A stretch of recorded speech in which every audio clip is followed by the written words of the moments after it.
என்ன நடவடிக்கை எடுக்காங்க இப்போ இல்ல நேரா நான் பாத்துக்கிறேன் சொற்பொழிவு மாதிரி ஆயி போயிடும். இந்த ஒரே ஒரு நிமிஷம் இந்த நம்ம கடைசி அஜித் குமார் வழக்கிலேயே நான் என்ன சொல்றேன், உடனே நடவடிக்கைக்காக சிபிஐ விசாரணை கொடுத்தாங்க இல்லைன்னு சொல்லல. ஆனால் மேல் மட்டத்தில் இருக்கிற அதிகாரிகள் யாரு?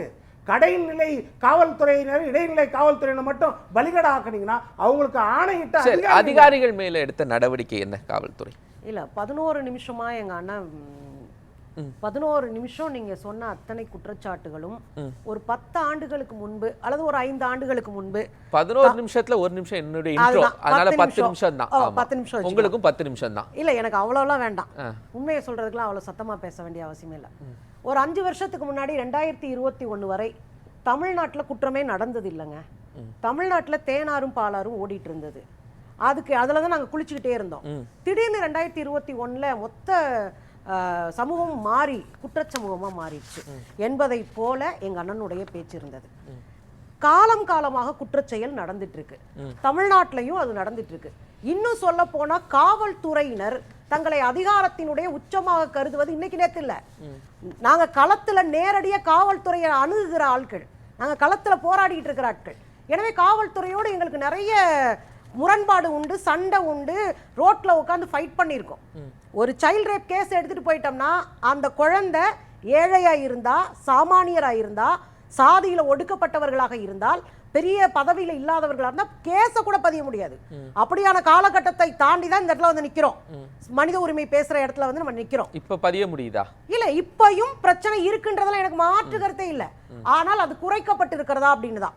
ஒரு மாற்றத்தை நோக்கி போகும்போது 100 பிரச்சனை 20ஆகவோ 30ஆகவோ மாறுவதுதான் குறைச்சுக்கிட்டே போறதுக்கான வழி. ஆனா அதிகாரத்துல இருக்கிற காவல்துறையை சீர்படுத்த வேண்டும். காவல்துறையினருக்கு மன ரீதியான பயிற்சி கொடுக்கப்பட வேண்டும். காவல்துறையினருக்கு சங்கம் அமைப்பதற்கு வாய்ப்பு கொடுக்கணும். காவல்துறையினர் 24 மணி நேரம் வேலை செய்கிற ஒரு சூழலை தவிர்க்கணும். அதிகமான காவல்துறைக்கு தேவையான ஆட்களை எடுக்கணும். இதெல்லாம் ஒரு கம்யூனிஸ்டா நாங்க தொடர்ந்து களத்துல நின்று செஞ்சிட்டு இருக்கிற வேலை. 2வது, கம்யூனிஸ்டுகள் ஆளுகிற மாநிலங்கள் எல்லாம் காவல்துறைக்கு கீழே இருக்கிற சாமானிய காவலர்களுக்கு சங்கங்கள் இருக்கு. சோ அவன் போராடி தன்னுடைய உரிமைகளை வாங்க முடியும். ஆனா இங்க அப்படி இல்ல. எனவே நீங்க ஆட்சியில இல்லையா? எங்க தமிழ்நாட்டுல நீங்க ஆட்சியில இல்லையா? இல்ல, இங்க நாங்க கூட்டணி இதுல தான் இருக்கோம். ஆட்சியில சொல்லக்கூடிய இல்ல, நாங்க கேக்குறோம், இங்க நாங்க போராடுறோம். காவல்துறைக்கு சங்கம் வேண்டும் என்று போராடக்கூடிய ஒரு இடத்துல தான் நம்ம இருக்கோம். ஆனா அத முதல்வர் நிறைவேற்றல இது வரைக்கும். இல்ல, அவர் உடனே நிறைவேற்றுவாரு, நிறைவேற்றாமல் இருப்பாரு. அது உங்களுடைய கொள்கை முடிவு சார்ந்த விஷயம். ஏன்னா பெரும்பாலான மாநிலங்கள்ல காவல்துறைக்கு சங்கம் இல்ல. ஏன்னா சங்கமா திரண்டாங்கன்னா சட்ட ஒழுங்கு பாதிக்கப்படும், உங்களுக்கு பயம் இருக்கும். அதனால கூட இருக்கலாம். ஆனா இங்க நம்ம பேசப்பட வேண்டியது என்ன அப்படின்னா, பிரச்சனை, அதற்கு எடுக்கப்பட்ட முடிவு, அது சார்ந்துதான் ஒரு அரசு நல்ல அரசா இல்ல அந்த அரசு இன்னும் திருத்திக்கணுமா அப்படின்னு. 13 பேரை சுட்டு கொண்ட போது, ஸ்டெர்லைட்ல 13 பேரை சுட்டு கொண்ட போது எங்கள் முதலமைச்சர் அன்னைக்கு டிவியை பார்த்து தான் அந்த செய்தியவே தெரிஞ்சுக்கிட்டார்.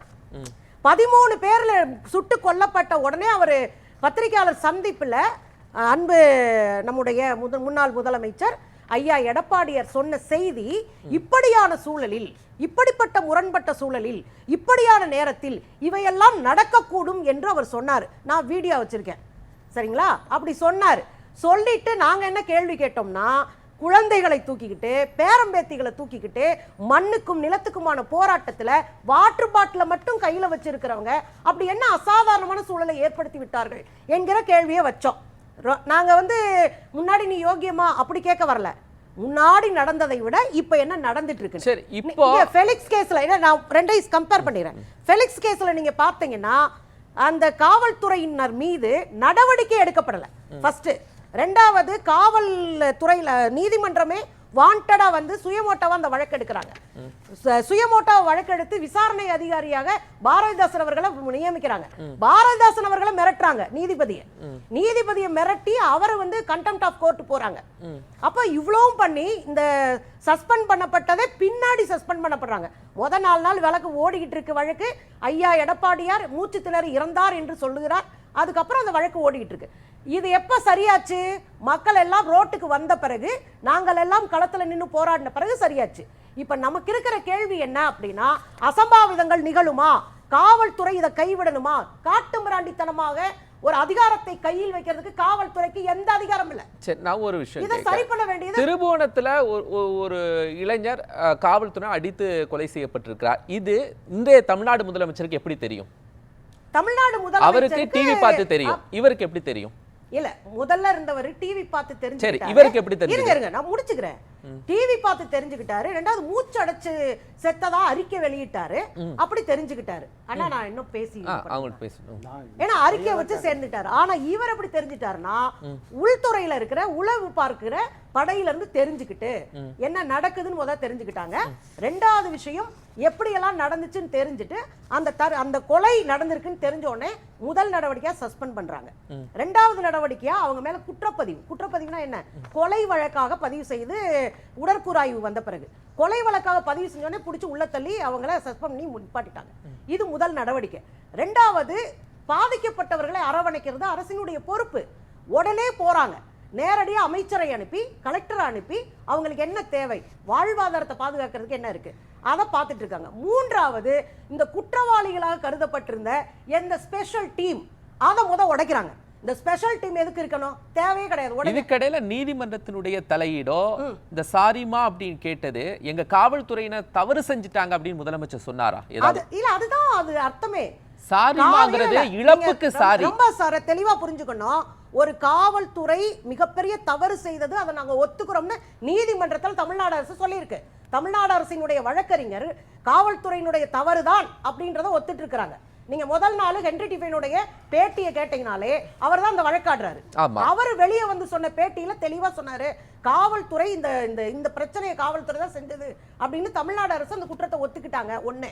ரெண்டாவது விஷயம், நீங்க காவல்துறை செய்கிற அடாவடித்தனத்தை சரி பண்ணணும்னா இங்க இருக்கிற டிஜிபியை வச்சு மொத்தமா கலைச்சு வெளியேறுங்க, தேவைப்படுகிற போது கலைச்சுக்கலாம். இது அடுத்தடுத்த. அப்ப இதுவரைக்கும் இப்படி ஒரு ஸ்பெஷல் டீம் இருக்குங்கிறது முதலமைச்சருடைய கவனத்துக்கே போகலையா? இல்ல, இருக்குன்னு தெரியும். ஆனா இது வந்து கொலைபலி பண்ணும் அப்படின்றது அது சம்பவம் நடக்கும்போது தெரியுது, உடனடியாக நடவடிக்கை எடுக்கிறாங்க. நீங்க ரொம்ப தெளிவா புரிஞ்சுக்கணும். தமிழ்நாட்டுல 24 லாக்அப் மரணங்கள் இதுக்கு முன்னாடி அதிமுக ஆட்சி முடிஞ்ச பிறகே இருந்திருக்கு. அப்ப இது சம்பந்தமான பல வழக்குகள்ல இதே மாதிரி சாரிமான்னு கேட்கலையா? 12 லாக்அப் டெத், மிச்சம் இருக்கிறது நீதிமன்ற லாக்அப்ல இருக்கும்போது இறந்தது.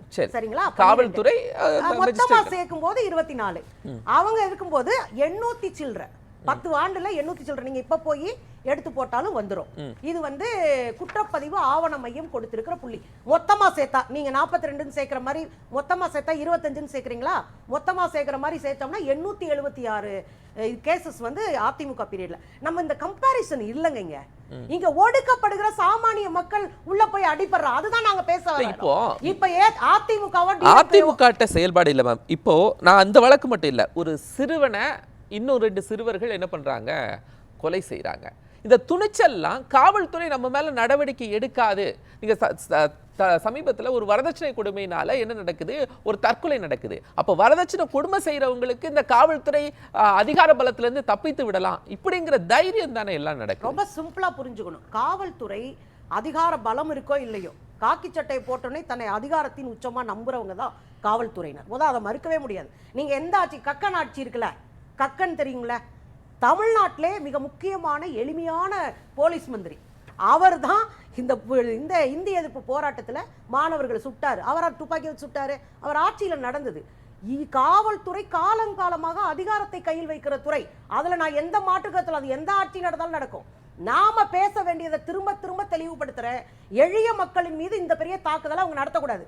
இன்னொன்னு கேட்கிறேன், காவல்துறைக்கு மேல பயம் இல்ல, அதனாலதான் இதுனா அப்புறம் அவங்க அட்டையை தூக்கி அடிக்கிறதா? நான் காவல்துறை கையில லத்தி வச்சிருக்கிறதே தப்புன்றேன். குற்றவாளிகள் கையில நீங்க வந்து விலங்கு போடுறதே தப்புன்னு பேசுற ஆளுங்க. நாங்க சென்டென்ஸ் தூக்கு தண்டனைக்கு எதிராக பிரச்சாரம் பண்ண ஒரு ஆளு.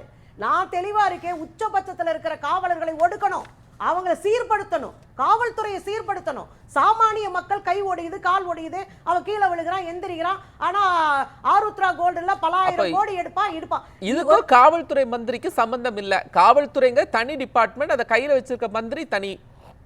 அப்படிங்க சிம்பிளா ஒண்ணு புரியுங்க. காவல்துறை மந்திரி பொறுப்பேற்கணுமா வேண்டாமா அது மட்டும் சொல்லி. பொறுப்பேற்கணும், கட்டாயம் பொறுப்பேற்கணும்.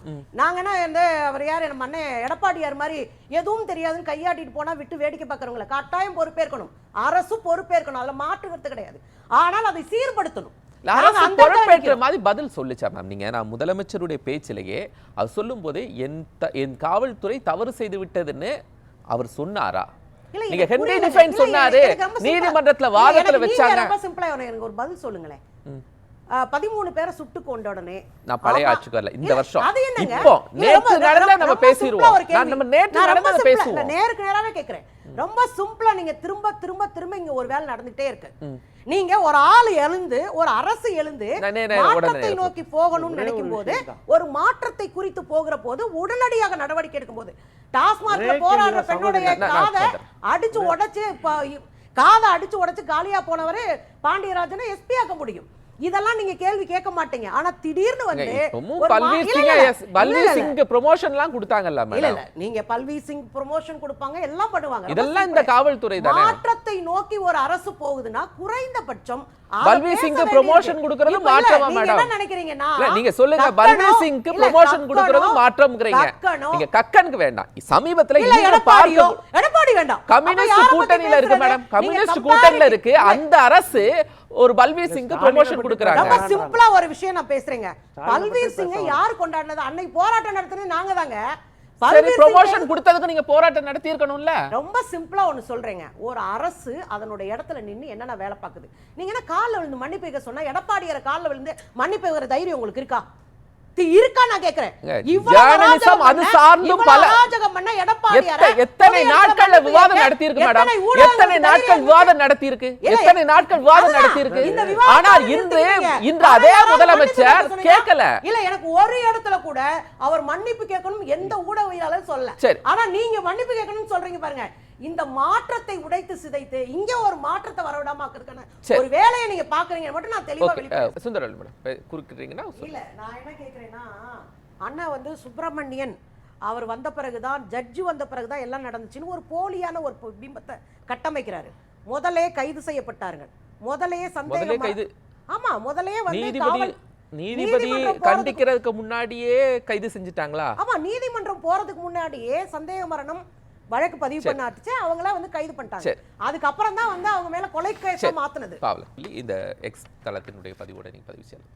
இல்ல, காவல்துறை காட்டுமிராண்டித்தனமா தான் நடந்துக்கிட்டாங்க, அதுல மாற்று கருத்தே இல்ல. அந்த கண்டனங்களுக்கு உச்சநீதிமன்றம் போய் அதை நீக்கிறதுக்கு தமிழ்நாடு அரசு இல்ல, ரொம்ப சிம்பிளா ஒன்னு சொல்றேன்.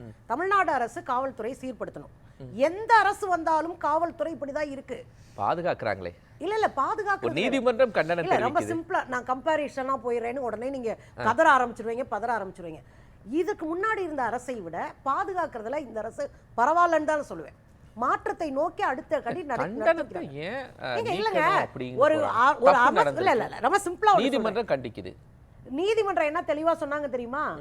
அவங்க சிபிஐயே வேண்டாம், சிபிசிஐடியே கவனிக்கட்டும். இன்னொன்று உங்களுக்கு நல்லா தெரியும், ஹென்ரி டிபேன் யாருக்கும் அடங்காம களத்துல நின்று போராடுற ஒரு மனுஷன். அவர் என்ன சொல்றாருன்னா, சிபிஐ தேவையில்லை, அரசே கவனிக்கட்டும், அப்பதான் எங்களுக்கு தமிழ்நாடு காவல்துறை மேல இருங்க. இப்ப அதுக்கு வந்து ஒரு வேலை பாக்குறாரு, அவர் கேக்குறாங்க. அப்ப அரசின் மீது இருக்கிற நம்பிக்கை தான். அவர் சொன்ன விஷயம் என்னன்னா, இந்த அண்ணா யூனிவர்சிட்டி தீர்ப்பு தான் எங்களுக்கு அரசின் மீது நம்பிக்கை இருக்கு, இதையும் அவங்க இது பண்ணட்டும், இல்லன்னா ஃபெனிக்ஸ் கேஸ் மாதிரி ரொம்ப நாள் இழுக்கும். ஒரே ஒரு சின்ன விஷயத்தை சொல்லிக்கிறேனே, ரொம்ப பேசிக்கான விஷயங்க. ஒரு அரசு ஒரு 100 ஆண்டு கால பயங்கரவாத செயல்களை கையில வச்சுக்கிட்டு தடியை வச்சு அடிச்சிட்டு இருக்கிற ஒரு ஃபோர்ஸ் தான் காவல்துறை. அவங்க தங்கள் அதிகாரத்தின் குறியீட நம்புறாங்க, இன்னும் சாமானியர்களை கொலை பண்றதுக்கு தயாரா தான் இருப்பாங்க. ஆனா இதை மாற்றுகிற வேலையை அதிகாரத்துல இருக்கிற திமுகவோ அதிமுகவோ பாஜகவோ அரசுகள் செய்ய வேண்டிய தேவை இருக்கு. அந்த மாற்றம் ஒரே 4 ஆண்டுகளை மாறாது. அப்ப அதை நோக்கிய பயணத்துல இவர்கள் தவறு செய்யறாங்கன்னா தட்டி கேட்போம். நாங்க தான் கடையில எஸ்பியை மட்டும் காத்திருப்போர் பட்டியலுக்கு வச்சிருக்கீங்க, டிஎஸ்பியை நீங்க என்ன பண்றீங்க? இடைநீக்கம் செய்றீங்க. ஏன் எஸ்பிக்கு மேல மட்டும் அவ்வளவு ஒரு கரிசனை? ஏன் அதான கேக்குறா, உயர் அதிகாரிகள் மேல ஏன் இந்த அரசு நடவடிக்கை எடுக்க அஞ்சுறாங்க? இல்ல, பிரச்சனையே கிடையாது. யார் மீது தவறு இருந்தாலும் இப்ப ஒண்ணு இருக்குங்க, முதலமைச்சர் தான் இந்த காவல்துறையினுடைய அதிகார உச்சபட்சத்துல இருக்கிற பொறுப்புல இருக்கிறவர். இங்க ஒரு அடி நடந்த உடனே முதலமைச்சர் உடனே நீங்க இது பண்ணுங்க அப்படின்னு கேட்கறது போல இருக்கு. சீர்படுத்துறது வேற. நீங்க ஒரு பொறுப்புல இருக்கிறனாலே அவங்க மேல நடவடிக்கை எடுக்கணும்ன்ற அவசியம் இல்ல. அவங்களுடைய நாலேஜ் இல்லாம நிறைய நடக்கிறதுக்கான சான்சஸ் இருக்கு. டிஎஸ்பியை கைது பண்ணல, டிஎஸ்பியை சஸ்பெண்ட் சஸ்பெண்ட் பண்றாங்க. நாளைக்கு அவர் தான் இந்த அழுத்தத்தை கொடுத்தாரு, யாருன்னு அவர் தானே காட்டி கொடுக்கணும் நீதிமன்றத்துல. எந்த ஐஏஎஸ் வந்து இந்த அதிகாரத்தை உங்க கையில கொடுத்ததுன்னு. ஆமா, கைது பண்ணி விசாரிச்சுக்கலாமே. அதுதான் இல்ல எல்லாத்தையும் கைது பண்ணி இங்க 3 ட்ரையல் நடக்குது சார். இல்லங்க, இல்ல எல்லாரும் சொல்ல உயரதிகாரிகளை கைது பண்றதுலயோ அவர் மேல நடவடிக்கை சொல்லிக்கிறேனே. 3 ட்ரையல் நடக்குது. நீதிமன்றத்துல ஒரு ட்ரையல் நடக்கும், இங்க மீடியால ஒரு ட்ரையல் நடக்கும், இங்க சமூக வலைத்தளங்கள்ல ஒரு ட்ரையல் நடக்கும். உண்மை அது கிடையாது. உண்மை நிதானமா போராடி சரி பண்ண வேண்டியது இருக்கும். ஒரு நிதானம் வேணும்ங்கறீங்க. இல்ல அவசரமா எடுக்கிற முடிவு பல நேரம் தவறா இருக்கும். நீங்க ஒரு டாக்டர் ரேப் பண்ணாங்க, 5 பேரை என்கவுண்டர் பண்ணாங்க, 6 மாசம் கழிச்சு அந்த 5 பேரும் தொழிலாளின்னு தெரிஞ்சுச்சா? இந்த அவசரப்பட்டு நம்ம நடவடிக்கை எடுக்க முடியாது. ஆனா தப்பிய எந்த தப்பு செய்தவனும் தப்பாம பாத்துக்க வேண்டிய பொறுப்பு அரசுக்கு. அது சாதா போலீஸ்காரங்களை மட்டும் உடனே எதுக்கு கைது இல்ல டிஎஸ்பி குற்றவாளியாக நிரூபிக்கப்பட்டா களத்துல நின்னு நான் போராடுவேன். ஏன்னா இங்க நாங்க போராடுனது இல்லையா? சரி.